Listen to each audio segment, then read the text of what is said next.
Shalom, saudara-saudariku dan para sahabat insani yang dikasihi Tuhan. Selamat berjumpa kembali dalam program Renungan Rohani Insani. Inspirasi Sabda Allah hari ini, Senin 26 Oktober 2020, bersama Pastor Stefanus Chandra, Imam Diosesan Keuskupan Agung Makassar yang sedang bertugas di Paroki Santo Clemens Mandonga, Kendari. Selamat mendengarkan. Shalom Bapak Ibu Saudara-saudariku yang terkasih dalam Yesus Kristus. Tema renungan kita pada hari ini tanggal 26 Oktober 2020 adalah bebas. Mari kita mulai permenungan ini dengan doa. Dalam nama Bapa dan Putra dan Roh Kudus. Ya Yesus yang baik, terima kasih untuk hari baru ini. Terima kasih untuk berkat melimpah pagi ini, khususnya kesempatan untuk merenungkan sabda-Mu. Layakkanlah kami dan jadikan kami penerima-penerima yang baik. Kemuliaan bagi-Mu bersama Bapa dan Roh Kudus, Allah memerintah kini dan sepanjang masa. Amin. Bapak, Ibu, Saudara-saudariku yang terkasih dalam Yesus Kristus. Perikopa yang akan kita renungkan bersama hari ini diambil dari Injil Lukas pasal 13 ayat 10 sampai 17. Mari kita bacakan bersama. Menyembuhkan orang sakit pada hari Sabat. Pada suatu kali, Yesus sedang mengajar dalam salah satu rumah ibadat pada hari Sabat. Di situ ada seorang perempuan yang telah 18 tahun dirasuk roh sehingga ia sakit sampai bungkuk punggungnya dan tidak dapat berdiri lagi dengan tegak. Ketika Yesus melihat perempuan itu, ia memanggil dia dan berkata kepadanya, "Hai ibu, penyakitmu telah sembuh." Lalu ia meletakkan tangannya di atas perempuan itu dan seketika itu juga berdirilah perempuan itu dan memuliakan Allah. Tetapi kepala rumah ibadat gusar karena Yesus menyembuhkan orang pada hari Sabat. Lalu ia berkata kepada orang banyak, "Ada 6 hari untuk bekerja. Karena itu datanglah pada salah satu hari itu untuk disembuhkan dan jangan pada hari Sabat." Tetapi Tuhan menjawab dia katanya, "Hai orang-orang munafik, bukankah setiap orang di antaramu melepaskan lembunya atau keledainya pada hari Sabat dari kandangnya dan membawanya ke tempat minuman? Bukankah perempuan ini yang sudah 18 tahun diikat oleh iblis harus dilepaskan dari ikatannya itu karena ia adalah keturunan Abraham?" Dan waktu ia berkata demikian, semua lawannya merasa malu dan semua orang banyak bersuka cita karena segala perkara mulia yang telah dilakukannya.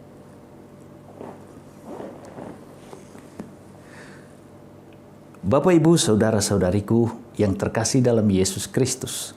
Dalam diskursus moral yang pernah saya dapatkan di bangku kuliah dulu, dinyatakan bahwa salah satu syarat agar sebuah tindakan dikatakan bermoral adalah subjek yang melakukan sebuah tindakan harus bebas.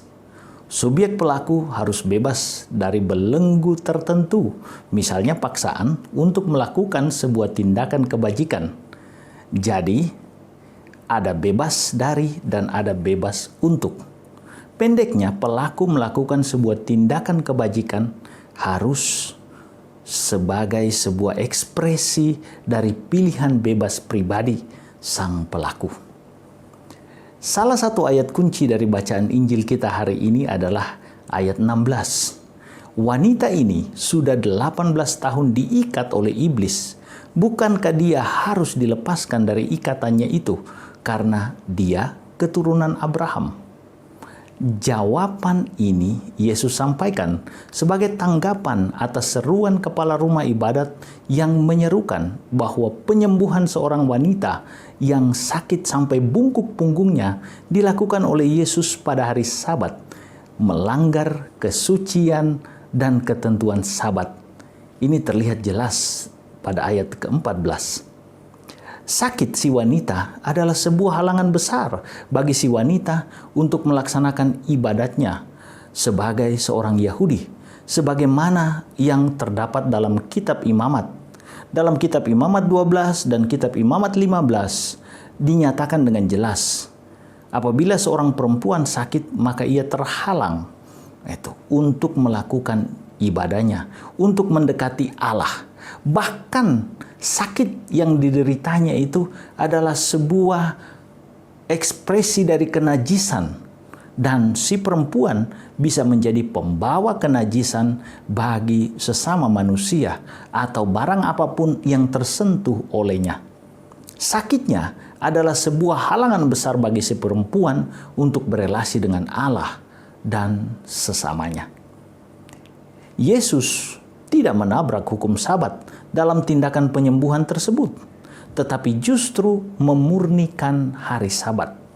Sabat diadakan untuk menghormati Allah yang menciptakan dan melestarikan ciptaan.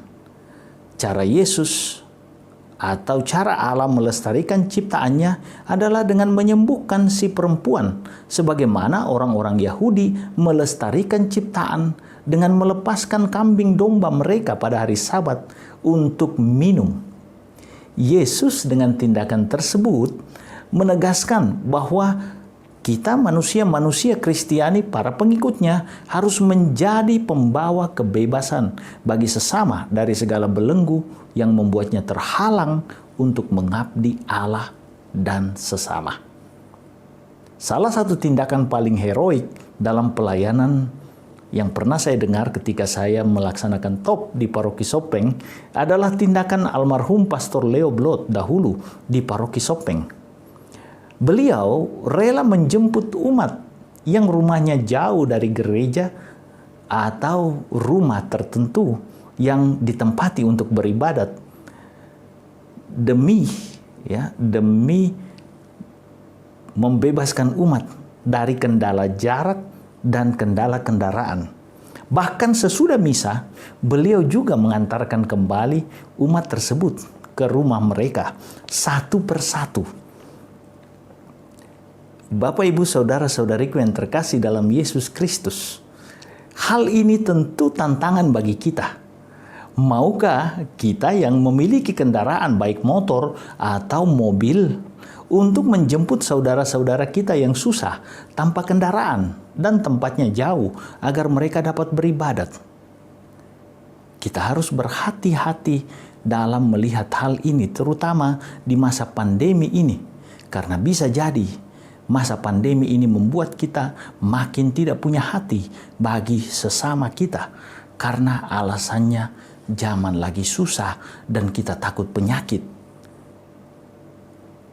Kita cenderung untuk mempersalahkan orang-orang yang tidak banyak terlibat di gereja, tapi kita tidak pernah tahu apa kesulitan mereka.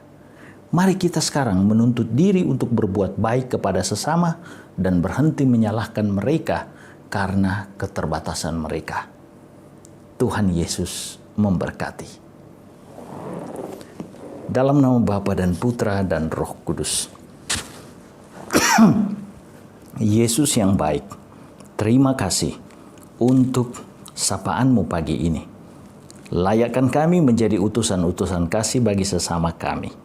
Kemuliaan bagi-Mu bersama Bapa dan Roh Kudus, Allah memerintah kini dan sepanjang masa. Amin. Tuhan sertamu. Allah yang Maha Kuasa memberkati saudara-saudariku, Bapa, Putra, dan Roh Kudus. Amin. Terima kasih saudara-saudariku dan para sahabat insani yang telah mendengarkan sabda Allah. Saya, Pastor Marcel Lorotandung, mengucapkan berlimpah terima kasih buat Pastor Stefanus Chandra. Semoga Pastor bersama dengan segenap umat di paroki senantiasa diberkati Tuhan dalam setiap aktivitas dan pelayanannya. Amin.